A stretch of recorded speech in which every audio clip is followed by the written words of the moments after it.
Hi everyone, it's Bev here, your mental health coach, providing tips, tools, techniques and advice helping you to stay mentally strong in these difficult times and beyond.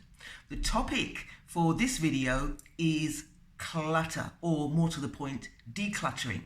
Now, before you ask, what has my clutter got to do with the state of my mental health? I'm here to tell you a lot. I've got a question for you. What is your living environment like? Would you feel comfortable inviting someone to your home, or would you be embarrassed? I'm not talking about, the occasional dish in the sink or, just the process of living. I'm talking about when you cannot see the sink for dishes, that the laundry is piled that high that you can't see for looking, that the entrance hall is just full of shoes and coats and umbrellas and handbags and what have you, that you can't get to your desk because of the paperwork. That's what I'm talking about. Now, Dr. Noah Manknowski, who is an expert in hoarding, says that the way that you perceive your clutter is the way that you perceive yourself, your life, your relationship. So there is a direct correspondence to your clutter and the clutter in your mind and your emotions. So when you say, I can't think straight, I can't concentrate, it might be something to do with your clutter. Now, let's just take it a little further. If your clutter could talk to you, what would it say about you? You see, you can't look at shoes and an array of papers on the floor and think that you are organized and a good planner and got your life down together. You just can't. So what is your clutter saying about you? Are you a shopaholic and you just buy stuff on top of stuff without even wearing the stuff that you already have? In some senses, you don't even know what you have. So who are you? There is a saying that the less you have, the less that you possess, the more you know yourself. Think about that. It's pretty good. Do you have clutter because it is nursing depression? It's a buffer between you and your depression, your anxiety, your stress, the people that you live with. What is going on?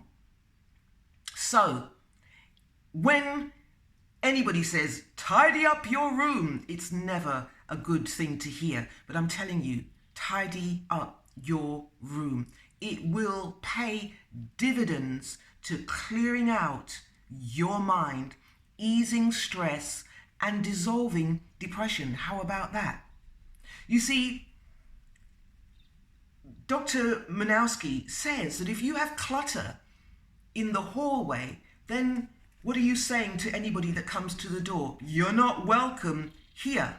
If you've got clutter in the attic, in your loft, or in your basement, then where are you living? You might be living in the past, setting up a dynamics for hoarding.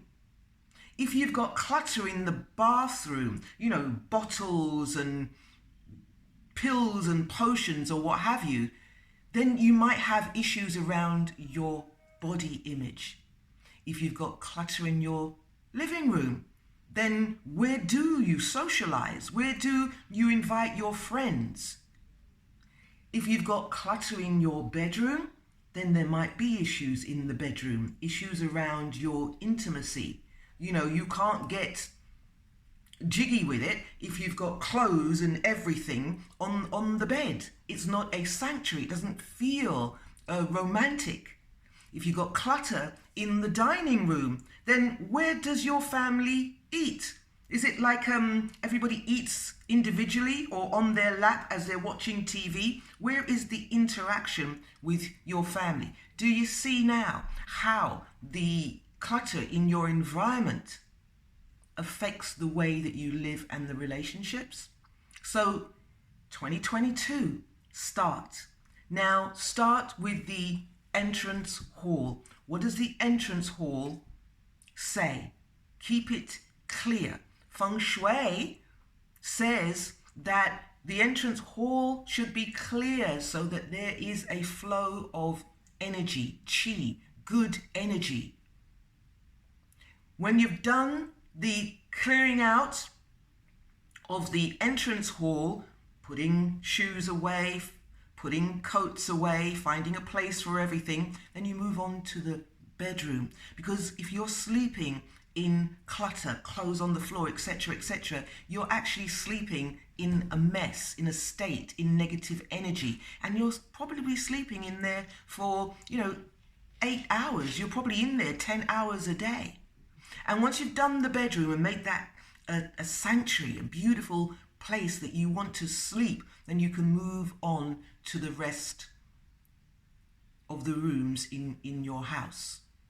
Once you've done the rooms in your house and they look great, they're in the right position, cushions are in the right place and what have you, then you can move on to items of clothing, that drawer where we throw absolutely everything because we're going to need it one day, right? Now, if you hate it, then throw it away or give it away. There are charities all over the place that would love that thing.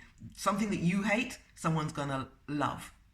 It might be that someone bought it for you and you don't feel that you can give it away, throw it away. Do it. It's them or you.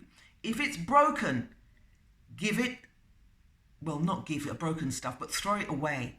Or if you can't fix it, then throw it away. Right? Why do you want to surround yourself with broken stuff? Because that will seep into your psyche and tell you that you're broken. Then, if the third one is if there's anything that reminds you of the past, get rid of it. A partner that has moved out and you've got their pictures all around or their clothes in the wardrobe, which means that you've got this smell around the place. It's very subtle, but it's really important. Get rid of it. And if you haven't used it, the last one, number 4, if you haven't used it for a year, now I'm being very gentle with you, but if you haven't used it for a whole year, then what's it doing in your environment? Taking up space. Taking up space in your wardrobe, taking up space in your head. Because every time you're looking for something to wear, you've got to get, not that, put it back. No, get rid of it. So 2022 is the year for getting rid of things that do not serve you. 2022 is the year for becoming really, really focused, getting a wonderful environment, because we don't know what's going to happen. And it might be that you have to stay in your environment longer than you could imagine. So make it your castle, make it a haven. Until next time, take care.